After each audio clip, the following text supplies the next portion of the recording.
मुझे किसी से बैर नहीं, मगर जो वतन का नहीं उसकी खैर नहीं। तो भैया ये खतरनाक डायलॉग जोन बाटे वो रंग दे बसंती फिल्म का हुए, जोन खेसारी लाल का जोन रुकल रहे फिल्म, वो फिल्म आए वाली है, वो फिल्म का हुए भैया।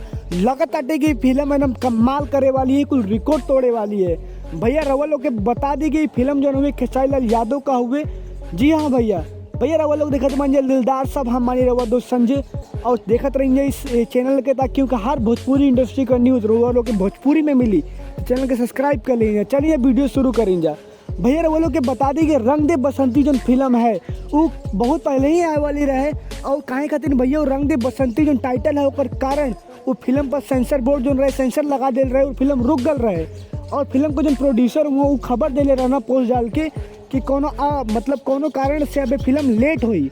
तो भैया ओकरा बाद अब गुड न्यूज़ खेसारी लाल यादव खुद आके दिले हुआ इंस्टाग्राम लाइव पर। हाँ हो भैया, इंस्टाग्राम लाइव आई ना खेसारी लाल यादव, और एकदम खुशी मतलब बिल्कुल एकदम खुश रहना और पूरा गुड न्यूज़ देना सबके कि अब फिल्म आई और जल्दी आई और जल्दी ही डेट अनाउंस हुई भैया। और वो लोग के बता दें हम कि खेसारी लाल कहना कि हम विंध्याचल माता का दर्शन करे गल रही मिर्ज़ापुर, और जब जब जानी हम विंध्याचल माता के दर्शन करे तब तक कुछ ना कुछ गुड न्यूज़ मिलेला, अच्छा खबर आवेला। तो भैया ये कह सकते खेसारी लाल यादव पे माता रानी के पूरा आशीर्वाद बाटे, यही खातिर जो भी सेंसर बोर्ड रहे सेंसर लगल रहे वो हट चुकल बा, और फिल्म जल्दी ही आए वाला बाटे सिनेमा घरों में भैया। रवा लोग के बता दी फिल्म के बारे में। तो फिल्म जो ना हुए भैया वो कश्मीर पे जो पीओके जो ना हुए पाकिस्तान ऑक्यूपाइड कश्मीर ओमन जो पाकिस्तानियन को सपोर्ट करे न सो जो संगठन है वो सो आतंकवादी उनकर जो कहा रहा कश्मीर का ऊपर ओकर ऊपर रहा भैया। और खेसारी लाल यादव जन वो देशभक्त हुआ और कहे न कि जो वतन का नहीं उसकी कोई खैर नहीं, और किसी का मैं दुश्मन में नहीं हूँ। तो भैया रवा लोग के बता दी कि जो खेसारी लाल यादव हुआ वो फिल्म में जो आतंकवादियों का ऐसी तैसी करे वाला हुआ, और भैया एकदम आतंकवादियों का काम तमाम करे वाला हुआ। जी हाँ हो भैया।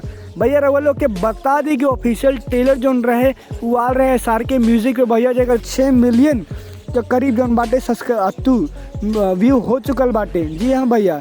और इस गाना में भैया रवा लोग के बता दी फिल्म में कैलाश खेर इतना बड़ सिंगर हुआ वो गाना गैले हुआ भैया। भैया अगर लिरिक्स के बात करें कि गाना लिख ले भाई फिल्म में तो प्यारे लाल यादव और अरविंद तिवारी, राकेश निराला और डॉक्टर कृष्णा एंड कृष्णा हुआ भैया। भैया बड़ी ही कमाल का गाना होए वाले बाटे भैया। एकदम लगा था कि एकदम डायरेक्टर तो भैया रवा लोग के पते बाटे प्रेमांशु सिंह बाटा हुआ, और जो प्रोड्यूसर हुआ वो शर्मिला आर सिंह हुआ भैया। भैया एकदम फिल्म धमाल मचाए वाली देशभक्ति फिल्म है। दुद्दू को हीरोइन है सो भैया, और 2 को हीरो हुआ से एकदम बड़ी एकदम धमाल मचा दी फिल्म, जाके देखेंगे ज़रूर। और सब्सक्राइब करके बताएंगे चैनल के, और कमेंट करके बताएंगे कि आपके वीडियो रवा लोग के कैसन लगल। कहें कि भैया हमन के भोजपुरी इंडस्ट्री की सबसे नंबर 1 इंडस्ट्री बनावे के बाटे, और भोजपुरी भाषा के इंटरनेशनल भाषा कहें कि भैया 40 करोड़ हुआ हमन कहें जो भोजपुरी में हमन का भाषा में सुने नहीं जा भैया। और रवा लोग के पते बाटे कि भोजपुरी में पवन भैया खेसारी भैया के जो गाना आवेला नील कमल के ट्रेंडिंग नंबर 1 में जाला भैया। तो सब्सक्राइब कर लीजिए चैनल के हो। तब तक खातिर भोजपुरिया समाज जिंदाबाद।